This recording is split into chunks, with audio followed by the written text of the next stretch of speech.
Ang tinatanong ko lang po, bakit po tayo napunta sa 120% kagad? Bakit naging 110, 120 pesos ang average po ng liter ng diesel? At yung po namang gasolina, 62%. Bakit hindi po natin tinanong man lang, bakit po nagkaganon? Akala ko po ba, tinitingnan natin. Ano po ba yung explanation dito? Mr. Chair, ang presyo talaga ng international nag-increase eh. And we will check the vessels na mini-mention ni Senator Marcoleta. Baka pinag-uusapan po natin, ang gagaling ba lahat sa Persian Gulf? Hindi po yun ang usapan eh. Kahit na isara po yung Strait of Hormuz, ang pinag-uusapan is Persian Gulf. Sabi nga nila 20% ang apektado. Paano po yung Suez Canal? Bukas naman po yun. Pero wag na po natin pag-usapan yun. Ang sinasabi ko po ay yung mga tangke na nakapondo sa Singapore. Napakarami po niyan. Petronas Refinery at saka yung pong Rotterdam Refinery. Bakit wala mo pong makapag-explika sa DOE? Bakit hindi po tayo doon dumiretso? Mr. Chair, ang Singapore kasi trading yan eh. And then those mga nakalutang lang na mga barko dyan, yun po yung mga binibenta ng mga traders tsaka yung mga refineries po. So ganun po yung presyo pa rin na offer po sa amin ng mga traders. We've talked to several already international traders na dumadaan ng Singapore. And same pa rin yung presyo na binibigay sa amin. But we'll recheck, Mr. Chair. I am sorry, Mr. Chair, pero yung mga data nasa akin po eh. Kasi check ko lang po kagabi. Sa totoo lang. Kagabi po ay 495 pa nga po eh. Per metric ton. Idagdag po natin ang shipping na $15. At saka yung 1.71. Ito nga po yung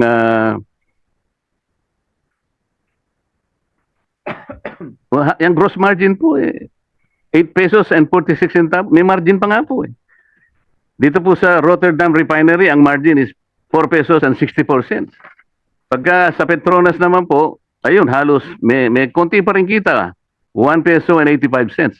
Pero hindi, nakakapagtaka, bakit po sumipa ng 110 to 130 pesos per liter? Bibigay ko po sa inyo yung data na nakuha ko. Nagtanong lang po ako sa mga kaibigan sa industry sa Singapore. Kabisado po nila ito eh. Bibigyan ko po kayo ng isang...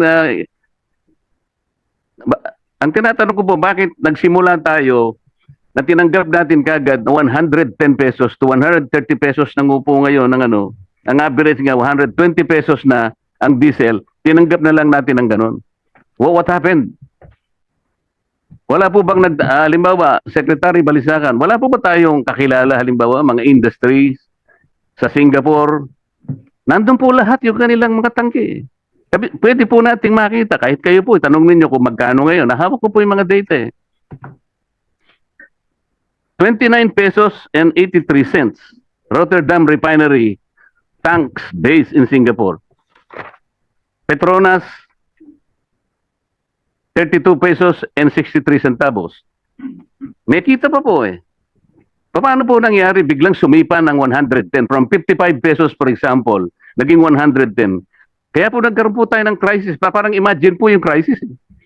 Ang tinatanong ko po sa DOE, meron po bang nagkaroon po ba tayo ng inquiry? Pinatawag po ba natin ang mga oil companies? In our computations, talagang ganun po yung presyo. Kasi kahit kunin mo doon, mahihirapan ka rin maghanap ng sarili mong vessel kasi nag-aagawan ngayon. And then the vessel is more expensive now. The premium of the insurance is really, really very expensive.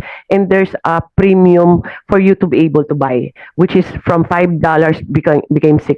So lahat po na component nandiyan yan. Hindi po ganun kadali na papadala lang ng vessel because we don't have any vessels actually to send to them because it's very difficult now. Pero Mr. Chair, I'll direct our team that are doing the purchasing and check the Rotterdam supply in Singapore, Mr. Chair. Sir Chair, sino po ba nagsabing napakahirap pumanap ng vessel? Sino po nagsabi sa inyo? Sino ang nag-advise sa inyo? Napakahirap pumanap ng vessel para kumuha ng supply sa mga tangke sa DOE lang po.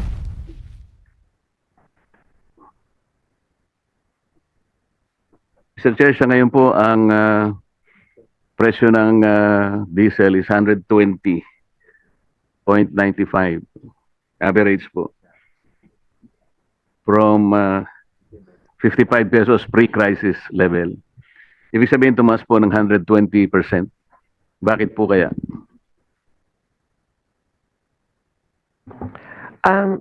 Mr. Chair, the increase is basically because we are an importing country. We don't have any refinery. We don't have indigenous resources.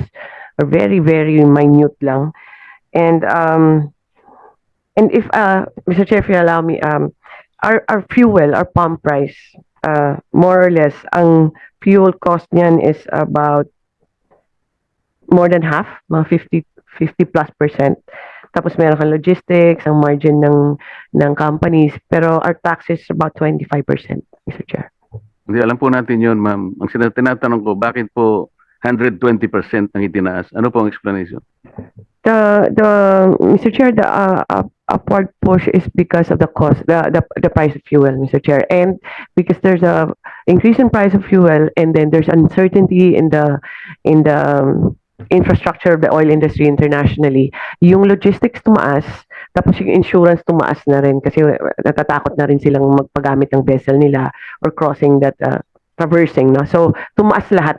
That's a component, all the logistics, insurance, mga lahat po, Mr. Chair. The government initiate an inquiry, for example, from the players, oil players, kung yung 120% is reasonable?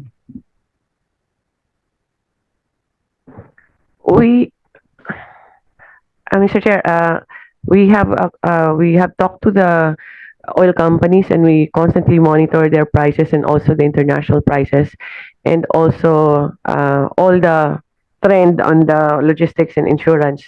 Tumataas talaga and it within range naman yung increase ng pump prices natin, Mr. Chair. Mr. Chair, ang ibig ko sabihin, nung sinabi po nila na talagang ganito ang itataas, 120%, did we take their statement as gospel truth right away?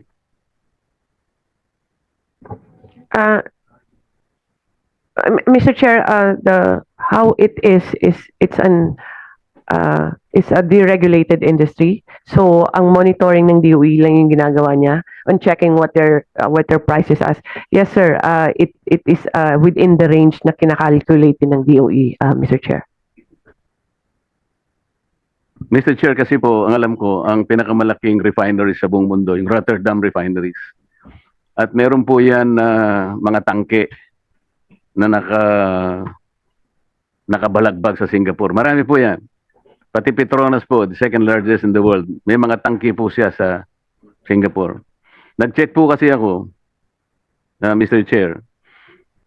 Halimbawa po, yung sa Rotterdam refinery, kung halimbawa FOB price po, $570 per metric ton. Ang isang metric ton po is 1,180 liters. So kinuwento ko po yon, kasama na po yung itinatawag silang MAPS, yung means of Platts Singapore, which is $1.71. Yung 15 po, ito yung transport, ano? I-multiply natin ng 60 pesos, ito po yung peso to $1 at dinivide ko ng 1,180 para po makuha natin yung landed cost. Alam po niyo, it's only $29 at 29 pesos 83 centavos. Kapag sinama po natin, kahit hindi natin alisin ang excise, VAT, may importation, distribution, storage, broker fees, SGS survey, 2% CME, ito po yung coconut methyl, at saka VAT differential, which is actually 15 pesos and 51 cents. 45 pesos lang po yun eh. So, ang sinasabi ko po, Mr. Chair, bakit hindi po tayo, kasi po narinig ko, sinasabi nyo kanina, nakipag-usap kayo sa South Korea, nakipag-usap kayo sa China, nakipag-usap kayo sa Japan. Bakit hindi po ang gawin ng PNOC, direkta po tayong pumunta, magitan ng vessel natin, magpakarga tayo sa Singapore. O hindi po dadaan nyo ng Strait of Hormuz. Mr. Chair, yun po yung ginagawa ng PNOC. We are actually directly contacting possible suppliers in the US South America and North America. Lahat po, in-explore naman yan eh.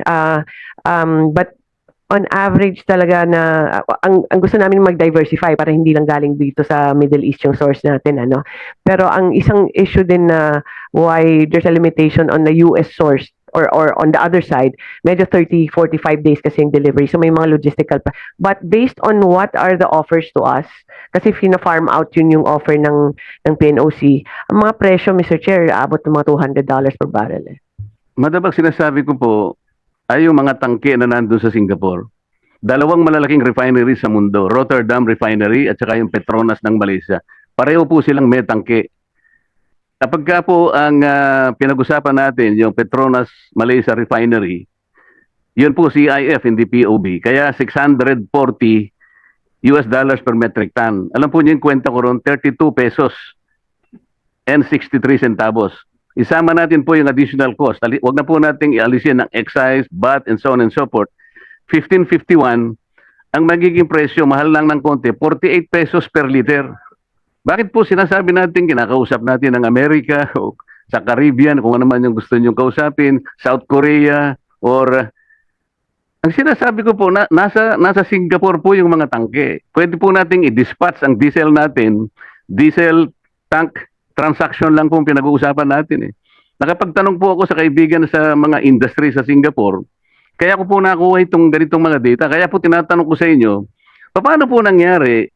Ang sabi ng Pangulo 2 weeks ago, meron po tayong about 50 to 60 days. 2 weeks lang po nangyari. Meron pa po tayong stock. Bakit sumipa po ng 120%? Yun po yung tinatanong ko. Nag-react po lahat ang ating mga sektor, agriculture, transport, lahat na po. Kaya nga po yung 230 billion na sinasabi ng BBM, na gano'n na eh.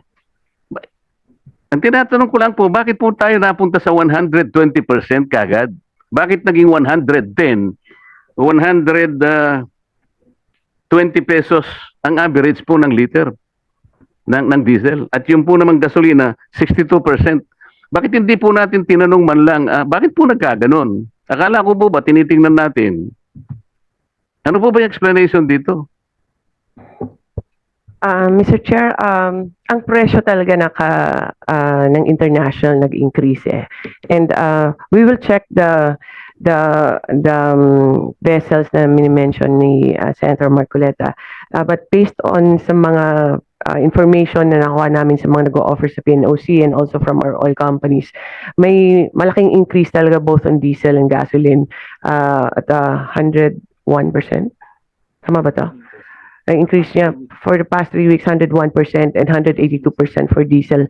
But we'll check for the other sources, Mr. Chair, kung baka iba yung arrangements nila, Mr. Chair. Sir, hindi ko po alam kung saan nila kinukuha yung gasolina. Baka pinag-uusapan po natin, ang gagaling ba lahat sa Persian Gulf? Hindi po yun ang usapan eh. Kahit na isara po yung Strait of Hormuz, ang pinag-uusapan is Persian Gulf. Sabi nga nila 20% ang apektado. Paano po yung Suez Canal? Bukas na bukas naman po yun. Pero wag na po natin pag-usapan yun. Ang sinasabi ko po ay yung mga tangke na nakapondo sa Singapore. Napakarami po niyan. Petronas Refinery at saka yung pong Rotterdam Refinery. Bakit wala mo pong makapag-explika sa DOE? Bakit hindi po tayo doon dumiretso? Mr. Chair, ang Singapore kasi trading yan eh. And then those mga nakalutang lang na mga barko dyan, yun po yung mga binibenta ng mga traders tsaka yung mga refineries po. So ganun po yung presyo pa rin na offer po sa amin ng mga traders. We've talked to several already international traders na dumadaan ng Singapore. And same pa rin yung presyo na binibigay sa amin. But we'll recheck, Mr. Chair. I am sorry, Mr. Chair, pero yung mga data nasa akin po eh. Kasi check ko lang po kagabi. Sa totoo lang. Kagabi po ay 495 pa nga po eh. Per metric ton. Idagdag po natin ang shipping na $15. At saka yung 1.71. Ito nga po yung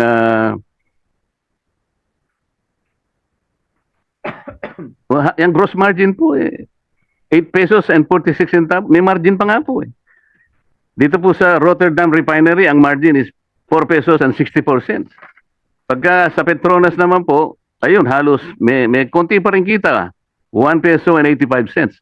Pero hindi, nakakapagtaka ako, bakit po sumipa ng 110 to 130 pesos per liter? Bibigay ko po sa inyo yung data na nakuha ko. Nagtanong lang po ako sa mga kaibigan sa industry sa Singapore.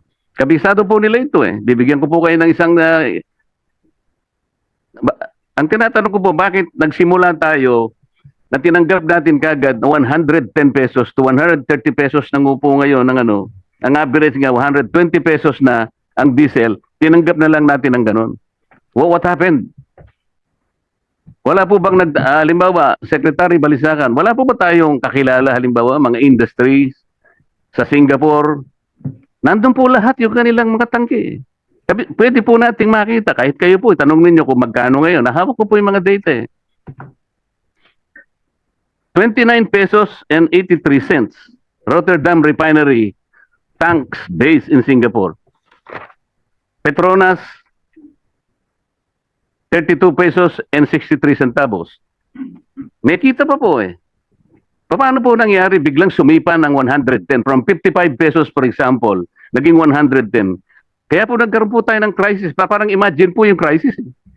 Ang tinatanong ko po sa DOE, meron po bang nagkaroon po ba tayo ng inquiry? Pinatawag po ba natin ang mga oil companies?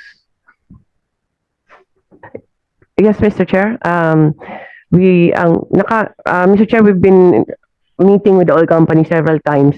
Ang presyo, sinusundan yung maps, and then ang the rest, Mr. Chair, may-increase yung logistics tsaka yung insurance. Pero yung premium po, Mr. Chair, for you to be able to purchase a supply, dati po mga $5 to $10 lang yan. Ngayon po mga $60 na. So umaakyat talaga lahat, Mr. Chair. Yung sinasabi po ninyo, Madam Secretary, Mr. Chair, ay yung pong panganib na dadaan po kayo sa Strait of Hormuz. Ang pupuntahan po natin Singapore, ang layo naman po sa Strait of Hormuz nun eh. Nagkakaintindihan po ba tayo? Yes, Mr. Chair. No, it's not a Strait of Hormuz na ano. We are just getting products also from Singapore and all Southeast Asian countries, Mr. Chair.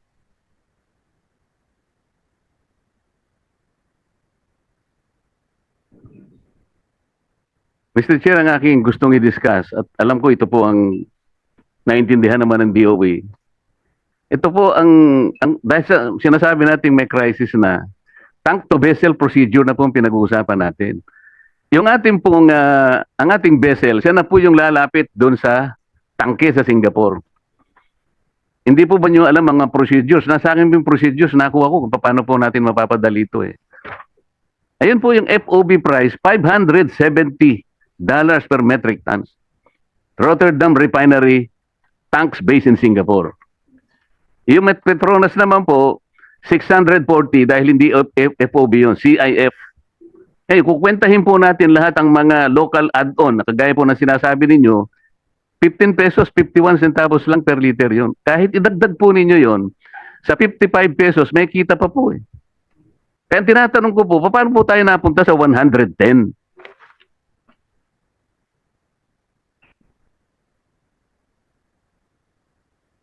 Mr. Chair, we will recheck the data and will if we can get the data from the good senator also. But ang lahat po na orders, halos marami po na orders, gumagaling talaga ng Singapore kasi yun isa sa mga pinakamalaking trading company. But in our computations, talagang ganun po yung presyo. Kasi kahit kunin mo doon, mahihirapan ka rin maghanap ng sarili mong vessel kasi nag-aagawan ngayon. And then the vessel is more expensive now. The premium of the insurance is really, really very expensive. And there's a premium for you to be able to buy, which is from $5 became $60. So lahat po na component nandiyan yan. Hindi po ganun kadali na papadala lang ng vessel because we don't have any vessels actually to send to them because it's very difficult now. Pero Mr. Chair, I'll direct our team that are doing the purchasing and check the Rotterdam supply in Singapore, Mr. Chair. Sir Joe, sino po ba nagsabing napakahirap pumanap ng vessel? Sino po nagsabi sa inyo? Sino nag-advise sa inyo? Napakahirap pumanap ng vessel para kumuha ng supply sa mga tangke sa Mr. Chair, marami kasi nagbebenta po sa PNOC na sa atin yung transport. And that's the most difficult part that they've been trying to find, Mr. Chair. Yun po bang mga players natin, ganun din ang kanilang sinasabi sa inyo? I'm not talking about the PNOC. Sa atin po yun eh. Yes, Mr. Chair, they were the first ones actually that flagged this, Mr. Chair. Yung ating mga players, sinabi po nila na napakamahal po dun sa Singapore. Did you check? Did you check the FOB price in Singapore as we speak? Yes, Mr. Chair, we have been checking actually Singapore and all the other countries. Di nga po, nasa akin na po eh. FOB and CIF, both Petronas and Rotterdam refineries. Yes, Mr. Chair, we have checked also on that, Mr. Chair. So pareho po tayo ng presyo. No, Mr. Chair. Saan po nyo kinukuha yung presyo ninyo? Ito nga yung sinasabi ko, dapat po nagkaroon ng inquiry man lang. Kung halimbawa, sinabi ng mga players ganito, kaya ang tanong ko po, did we take those as gospel truth? Paano po natin sinek? Mr. Chair, this is based on also on the maps as we have prescribed how the computations will be, and also, Mr. Chair, on the experience of PNOC in Secretary, ang maps po is only $1.71. Sinasabi ko na po ito eh. Kanina po yung presentation kanina, yung Dubai Plots. Hindi po relevant yun because we are not getting something else sa Dubai. Ang sinasabi ko, Singapore lang. I'm trying to direct the conversation to Singapore. Nandun po yung mga tangke ng dalawang refineries. Pwede po ninyong check-in ngayon. Yung sinasabi, kung totoo yung sinasabi ko, hindi. Anyway, Mr. Chair, I don't want to belabor this. Alam ko, makukuha nyo naman. Mamaya, bibigay ko po yung data ko sa inyo para lang matapos tayo. Gusto ko lang po magtanong kay Secretary Kakdak. Secretary, tungkol po sa pinag-usapan natin, I think that was about 10 days ago, nung tumawag sa akin ng Secretary ng Bahrain, was the Ambassador at saka yung Labat, dahil nagkaroon po yata ng kung hindi, parang miscommunication nung inyo pong interview sa DCMM yata, nasabi ninyo na ang ibinibigay do sa mga distress na OFWs do sa Bahrain is $200 po ang nasabi ninyo.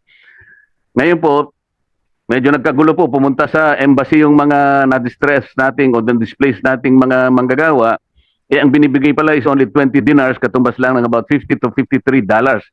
Kaya nagkagulo po, sa akin po tumawag yung ambassador. Hindi ko po alam kung bakit niya nakuha yung number ko. Alas 10 ng gabi sa atin, alas 5 ng hapon sa kanila. Kaya mabuti naman, nakausap po kayo, nasa airport pala kayo noon, hindi nyo naman ako binalikan. Ano po bang nangyari doon? Naayos po ba yun? Kasi ang pagkakaalam ko, tinanggal pa yata yung Labat. Nag-report lang, pero siya pa tinanggal. Totoo po ba yun? Yes, that same night po, Mr. Senator, nag-Zoom Philcom po kami at doon napaliwanag na una, talagang 20 BD yung binigay nung araw na yon at pangalawa, rinirepaso po yung rates at yun po yung sinasagawa namin ngayon. Babalikan po namin sila, Sen, kasi ang intention namin ay taasan, higitan pa sa 20 BD at yun po ang sinasagawa natin ngayon, babalikan natin sila. In the meantime, nagbukas na po yung ating repatriation effort out of Bahrain. Around 200 po ang naitawid sa causeway at patuloy lang po yung repatriation effort natin, Mr. Senator. Yun pong na-recall is yung administrative staff na nasangkot po sa isang viral video kung saan ay naging highly disrespectful po siya sa ilang OFW leaders who were outside the embassy premises. Kaya sa ngayon po, we are subjecting him to an investigation. He is back home. Senator Hindi po yung labor Marcoleta, attaché, Mr. your time is up, but you can have one or few more questions. Secretary, kasi kaya lang naman sila parang kinabahan dahil papunta lahat ang mga tao doon at yun ang gusto nilang mapigil dahil ang pagkakaalam nila, dahil yung sinabi po nyo sa DCMM yata o DCME, $200 per person at 1,200 na ang nabigyan nyo nung araw na yon. Kaya po, nakiusap sila na sana magkaroon kayo ng clarification. Wala silang matawagan sa opisina nyo, bigla na lang ako po yung natawagan, hindi ko nga alam paano nila nakuha yung number. Ayos po ba yun? Kasi ang alam nila 20 dinars lang, pero $200 po kasi ang sinabi nyo, kaya nagkagulo po sila. Yun po yung tinatanong nila, at hindi nyo naman ako binalikan kung naayos yun. Kasi parang nangangamba po sila sa araw na yun, baka daw po guluhin sila ng mga distress workers. Sen, pasensya na po, hindi ko kayo nabalikan. But rest assured, right after your call, nagpa-convene po ako ng virtual Filipino community at ako'y humingi ng paumanhin at naipaliwanag ko po na nagkamali po ako nung sinabi kong 1,200, US dollar. Yung 200 US dollars para ho doon yun sa umuwi. So yung 200 for instance na tinawid sa Causeway, $200 po ang natanggap nun. Pero bagamat ganun, Mr. Senator, pinag-aaralan ho namin ang figures at ang direksyon po ng aming isasagawa is mas mataas sa 20 BD. Ibig sabihin, babalikan po namin yung mga nabigyan ng 20 BD para dagdag yung anumang level yung nakita naming sapat. At rest assured, Mr. Senator, naayos po natin on the same day in terms of pagpapaliwanag at paghingi ng paumanhin, naayos po natin sa mga Filipino community leaders on the same day na tumawag kayo. Pasensya na po, hindi ko lang na kayo nabalikan. Pero right after your call, I immediately asked the Labat to convene a virtual Filipino community meeting. Mga 8 p.m. Filipino time po yun, nung nagkaroon kami ng virtual Salamat, meeting. Secretary. Isa na lang, boss, kung pwede. Pwede po. Yun po kasing sinabi nyo, Chairman, kanina, yung pagka ganitong namumuo ang krisis, kung talagang ang may krisis, Secretary Yusek Tubimpi, kung talaga nga, dapat talaga yung lahat ng agency merong isang contingency plan, comprehensive. Tama naman po yun. Di ba, Secretary Balisacan, dapat kayo po yung nanguna nun. Kasi kayo naman ang planning talaga. Yung centralized approach po, para sa ganun, hindi nangangapa ang bawat isa. Okay lang naman pong mag-report na bawat isang mga ahensya, mga secretaries natin. Pero mas maganda po kung halimbawa, bago sila mag-report, nagkaintindihan na sapagkat meron kayong well-functioning, integrated, and comprehensive approach. Kasi krisis na po ito eh. Mabuti na nga, kahit papano nakita natin ang mga department secretaries na adept naman sila under the circumstances. Lalo na po yung aking kaibigan na Rex Gatchalian na medyo tumaba po ngayon. Hindi ko nga alam bakit tumaba ka naman ng ganyan. Paano ka pa makakapag-asawa pag ganyan? Salamat po. Kapatid niyo po yata siya. Salamat po. Salamat.